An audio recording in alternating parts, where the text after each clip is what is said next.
Bismillahirrahmanirrahim. Assalamualaikum warahmatullahi wabarakatuh.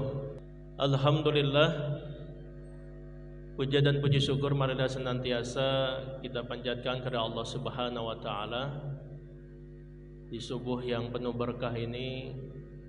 Dengan izin Allah Subhanahu wa taala kita masih diberikan berbagai macam nikmat dan karunia yang sangat besar. Di antaranya nikmat iman, nikmat Islam, dan nikmat sehat walafiat sehingga kita bisa menunaikan salat subuh berjamaah dan dilanjutkan dengan mengikuti ta'lim di pagi hari ini. Mudah-mudahan amal ibadah kita hari ini kelak menjadi pemberat timbangan kebaikan di yaumil qiyamah. Amin ya rabbal alamin. Salawat terring salam semoga tercurahkan kepada Nabi kita Muhammad sallallahu alaihi wasallam, juga kepada para keluarga, para sahabat dan para pengikutnya istiqomah hingga hari kiamat. Bapak Ibu yang saya muliakan, wabil khusus DKM Masjid Al-Muharram. Bagaimana kabarnya Bapak Ibu pagi hari ini? Alhamdulillah sehat Bapak Ibu ya. Di pagi hari ini kita patut bersyukur pada Allah dikarenakan kita mendapatkan anugerah bisa melaksanakan salat subuh berjamaah di masjid dan di awal waktu. 3 keutamaan kita dapatkan Bapak Ibu: salat subuh berjamaah di masjid dan di awal waktu. Tidak semua orang Allah berikan kenikmatan ini, tapi kita bersyukur Bapak Ibu, kita diberikan nikmat oleh Allah bisa menunaikan salat subuh berjamaah di masjid dan di awal waktu.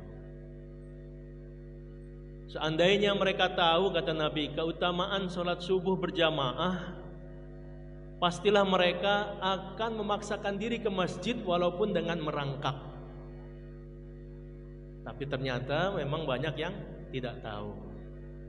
Jadi oleh karenanya kita patut bersyukur pada Allah, kita termasuk hamba-hamba Allah yang dimudahkan, diringankan lagi langkah kakinya bisa ke masjid. Yang kedua, kita bersyukur kita sambung dengan iktikaf di masjid, mengikuti taklim. Dan kalau bisa nanti kita sambung dengan salat syuruk 2 rakaat. Ya, setelah sekitar 1 jam 20 menit biasanya sudah masuk waktu syuruk. Dalam hadis dikatakan siapa yang menunaikan salat sunnah 2 rakaat salat sunnah syuruk, maka dia ibarat menunaikan ibadah umroh. Masya Allah.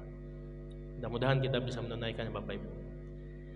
Bapak Ibu yang saya hormati, tema pada kajian subuh hari ini adalah bergerak tiada henti dalam dakwah.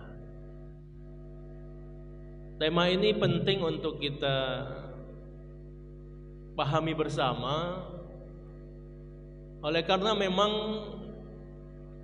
semakin kemari, semakin menuju akhir zaman, manusia itu semakin egois.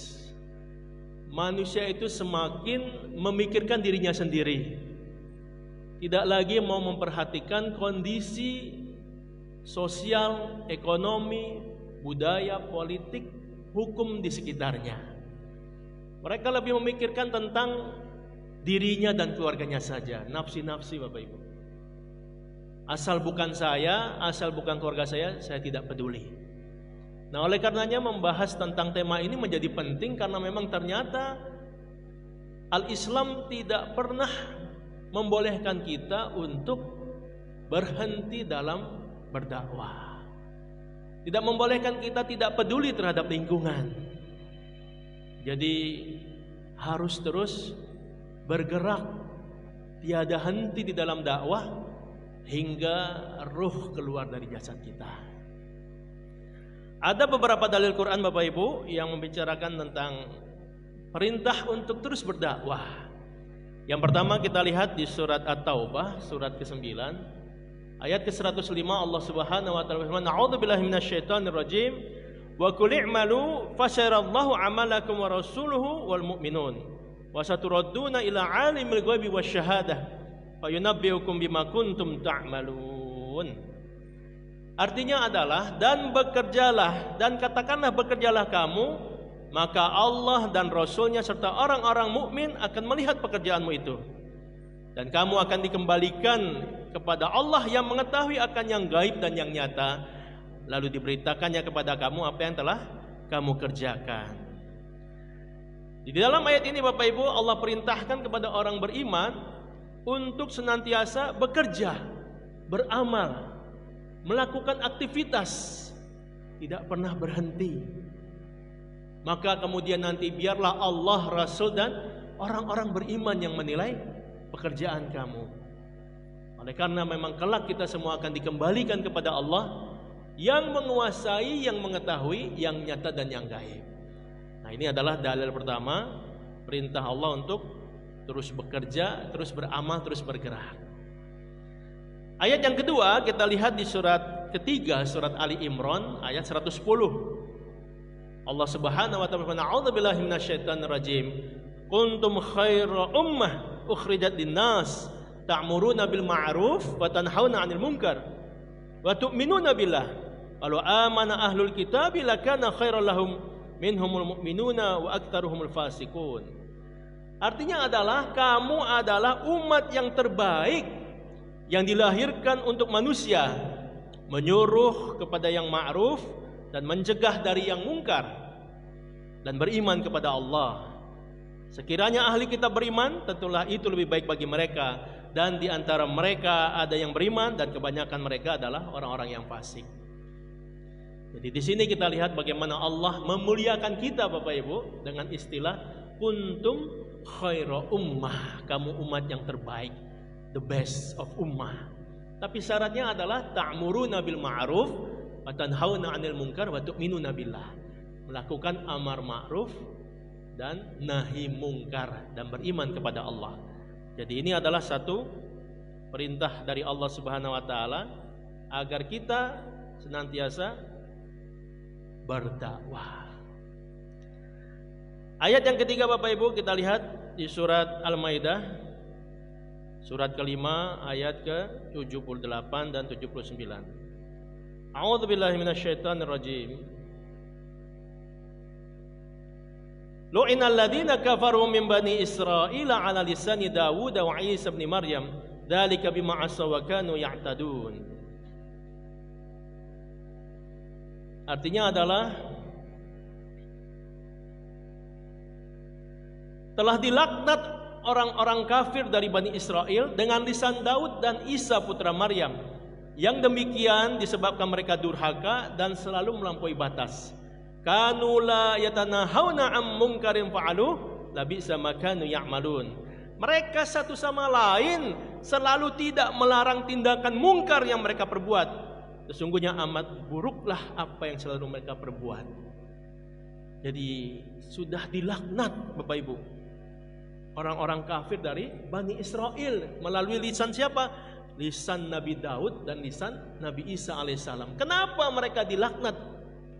Dikarenakan mereka tidak mencegah kemungkaran yang terjadi di antara mereka, tidak peduli akan adanya kemaksiatan yang ada di sekitar mereka. Maka Allah laknat melalui lisan Nabi Daud dan Nabi Isa alaihissalam. Masya Allah. Yang terakhir Bapak Ibu, dalil yang sudah sangat masyhur yang kita biasa baca, yaitu surat ke-103, surat Al-Asr. A'udzubillahi minasyaitonir rajim. Wal 'asr innal insana lafi khusr illal ladzina amanu wa 'amilus solihati wa tawassaw bil haqq wa tawassaw bis sabr. Demi waktu, innal insana lafi khusr, sungguhnya manusia betul-betul dalam kerugian. Illal ladzina amanu wa 'amilus solihat wa tawassaw bil haqq wa tawassaw bis sabr. Siapa yang tidak merugi? Yaitu orang-orang yang beriman dan beramal soleh, lalu mereka saling menasihati dalam kebenaran dan saling menasihati dalam kesabaran, amar ma'ruf nahi mungkar. Jadi dari sini Bapak Ibu kita bisa lihat bagaimana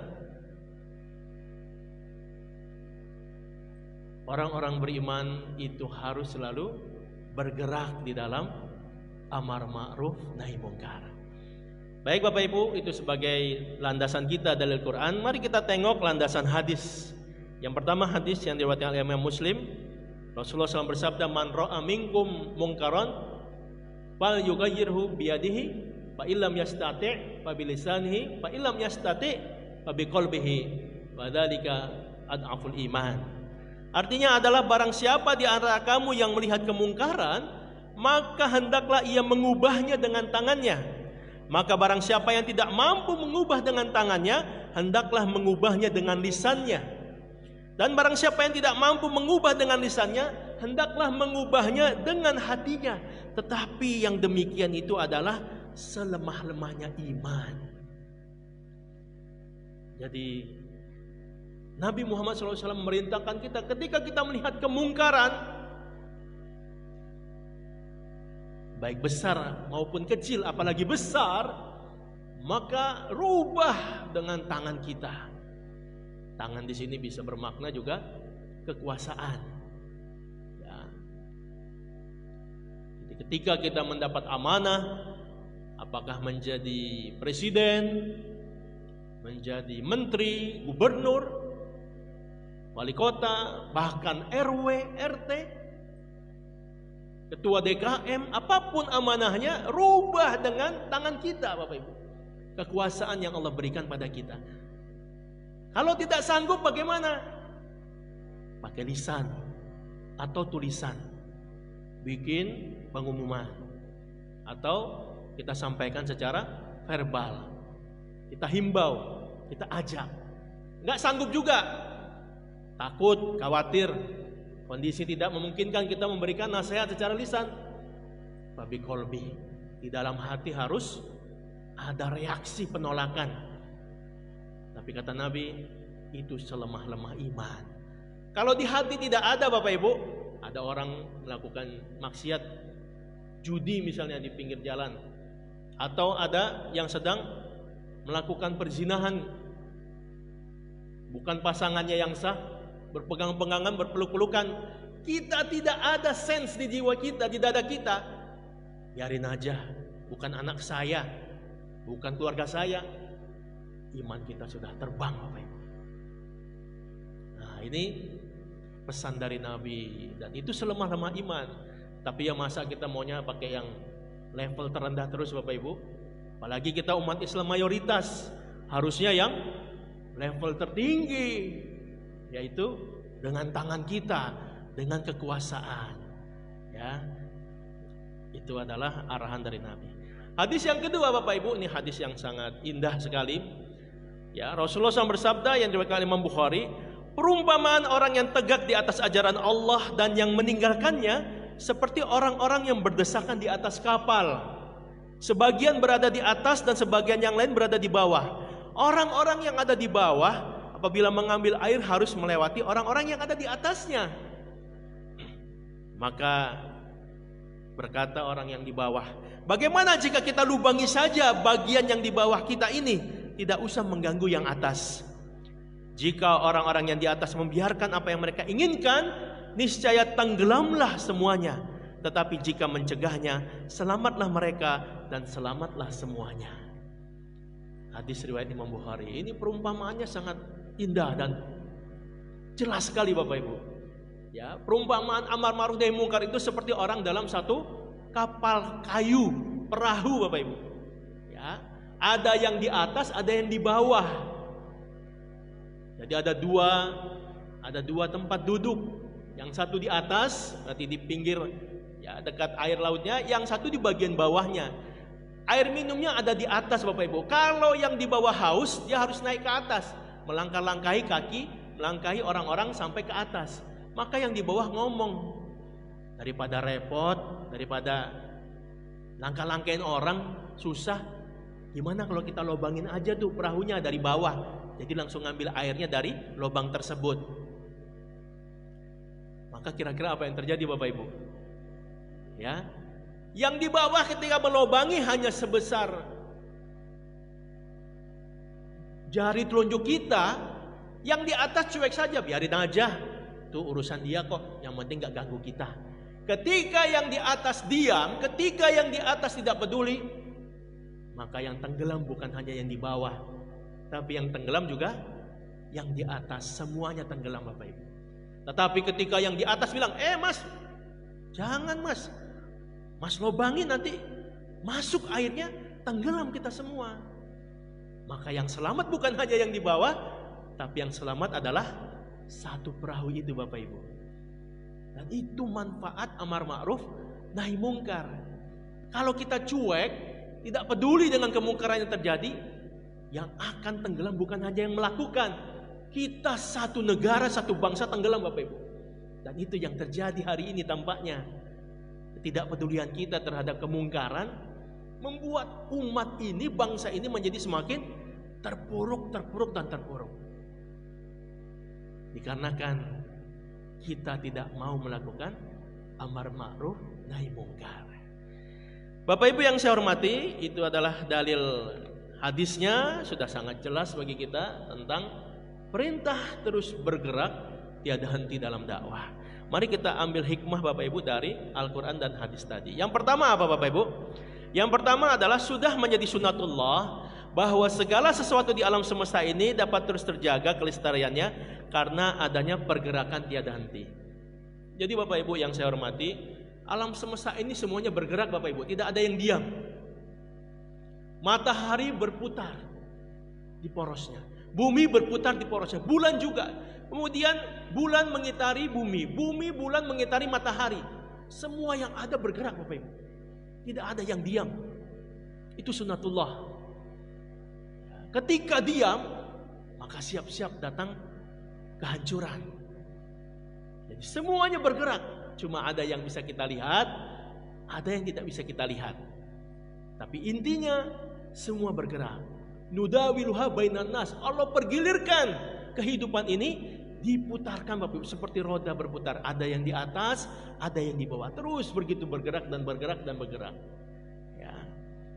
Bahkan kehidupan dapat terus berlangsung dan terpelihara dalam diri manusia dan tidak mengalami kerusakan serta kematian karena adanya pergerakan di dalam tubuh ini. Di tubuh kita ini Bapak Ibu ada pergerakan. Jantung memompa darah kita terus menerus, tidak pernah berhenti walau sedetik pun. Pergerakan Bapak Ibu, makanya kita bisa hidup.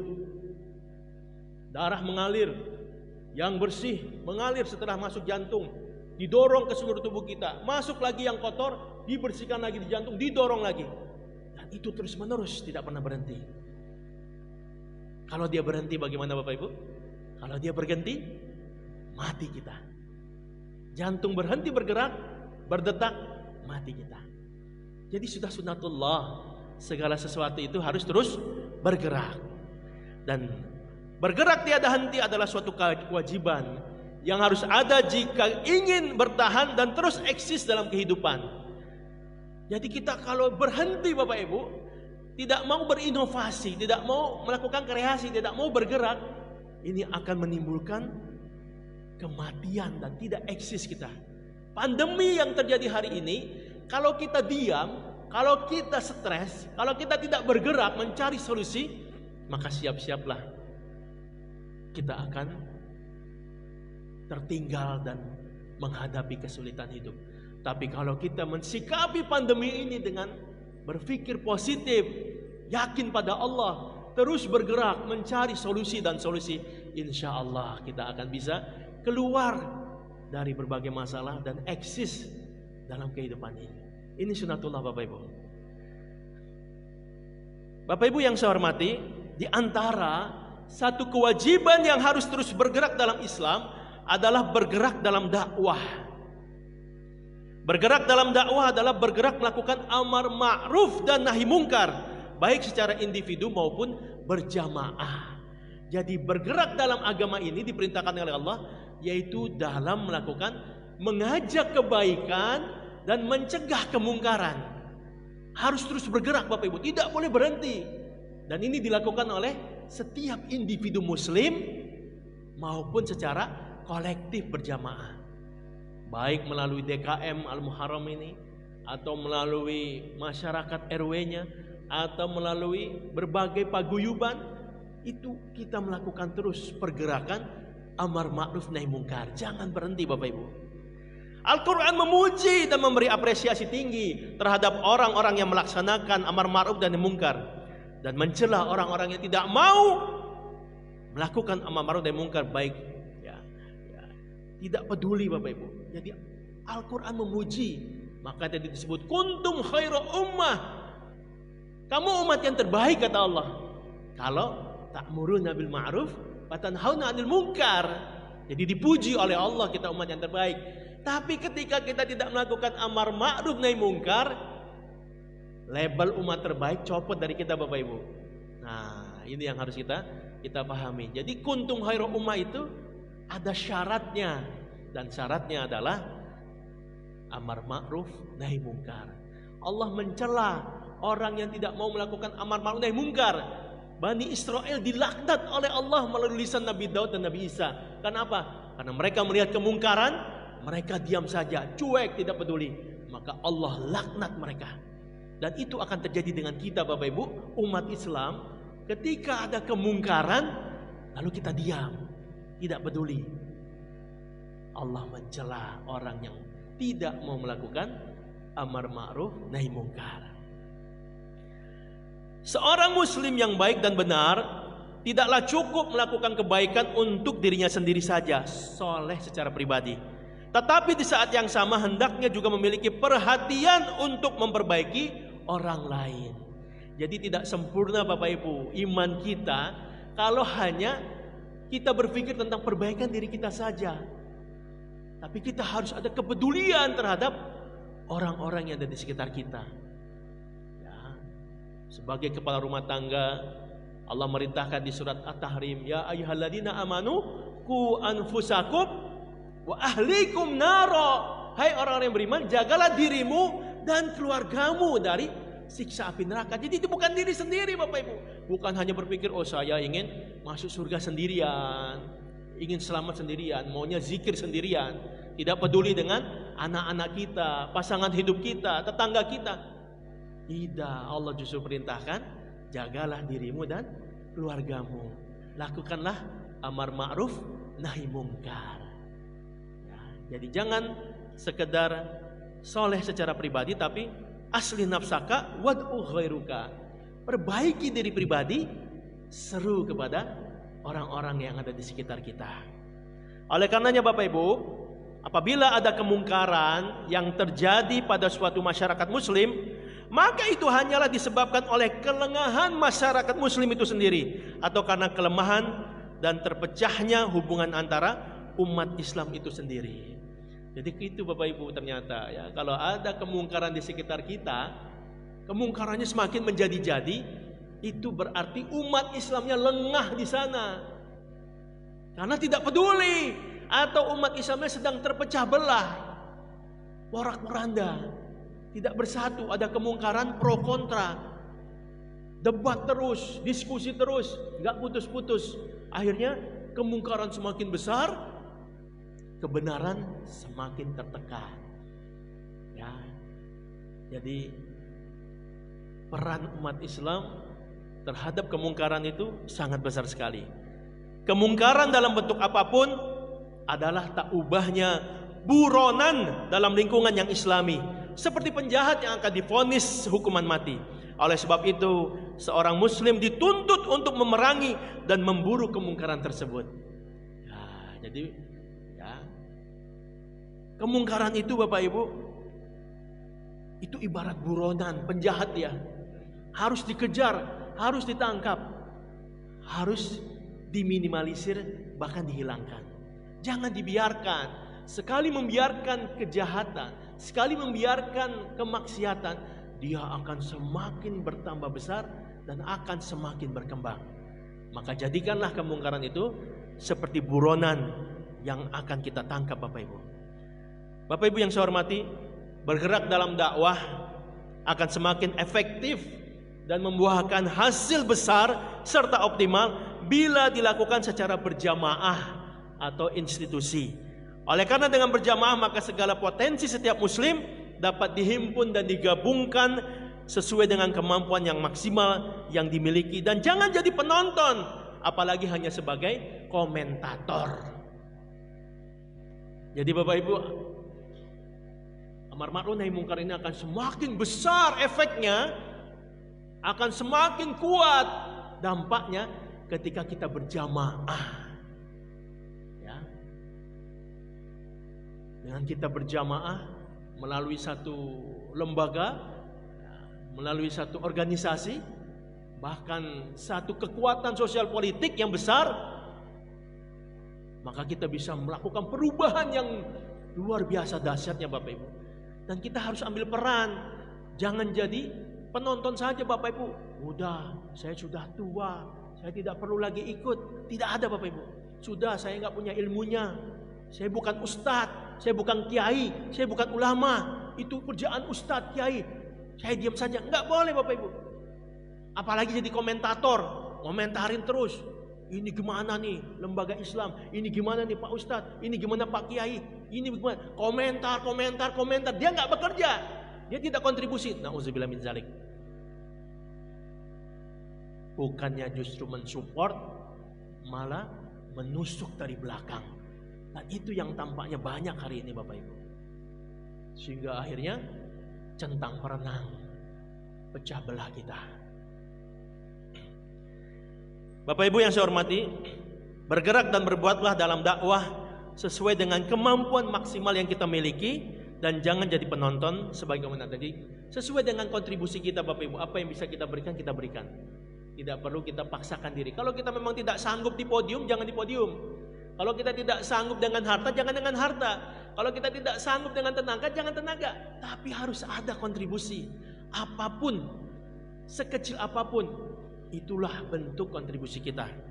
Yang terakhir Bapak Ibu, ungkapan seorang masyayikh, seorang ulama yang menghabiskan hidupnya dalam dakwah.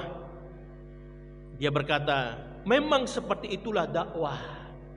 Dakwah adalah cinta, dan cinta akan meminta semuanya dari dirimu, sampai pikiranmu, sampai perhatianmu, berjalan, duduk dan tidurmu, bahkan di tengah lelapmu, isi mimpimu tentang dakwah, tentang umat yang kau cintai. Lagi-lagi memang seperti itu. Dakwah menyedot saripati energimu sampai tulang belulangmu, sampai daging terakhir yang menempel di tubuh rentamu, tubuh yang luluh lantak diseret-seret, tubuh yang hancur lebur dipaksa berlari. Orang yang sadar Bapak Ibu, bahwasannya dakwah ini adalah satu hal yang harus dilakukan oleh setiap umat Islam, pasti dia akan menghabiskan seluruh dirinya, seluruh hartanya, seluruh energinya, potensi dirinya untuk menegakkan kalimat Allah Subhanahu wa taala.